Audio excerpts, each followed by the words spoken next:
sõbrad, mul on äärmiselt hea meel, et saatsite Eesti Televisiooni kirju, et just mina tuleksin siia Ida-Virumaale täna siia Kukrusele teile laulma. Ja ma teen seda suurima hea meelega ja kingin teile veel päikest juurde lisaks sellele imelisele päiksele, mis meil täna niigi taevas on. Aga ma kingin teile seda päikest veel juurde ka südametesse. Päikesemaa!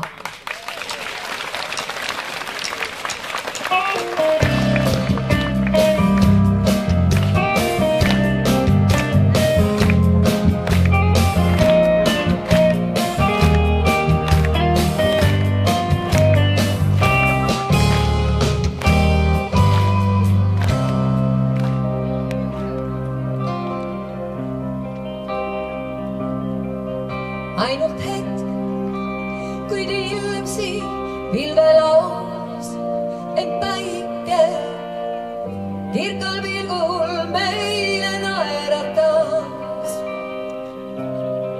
Kahju küll, kuid siiski pole kõik ta kiiri. Enda südant soovin süütama, sest nagu hellitab päike maa, õnne kui lasta hoima peab. Algume arv, kui õnne paik, suurem eal, et saada maksta. Praegu on väga päikesepaistline ilm ja esitasite laulu Päikesemaa. Kas see on niisugune laul, mis on südame järele või on selle järele, et rahvas tellis selle laulu? See on ikka südame järele. See on hästi armastatud laul juba kaua aastaid ja seda ma tahtsin kindlasti laulda.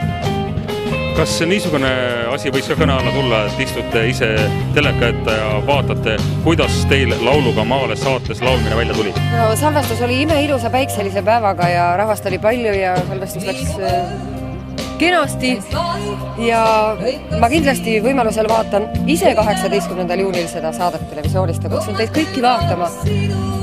Sest teie jaoks, kallid vaatajad, me laulame teie jaoks, me esineme teie jaoks, see saade ongi tehtud. Kohtumiseni!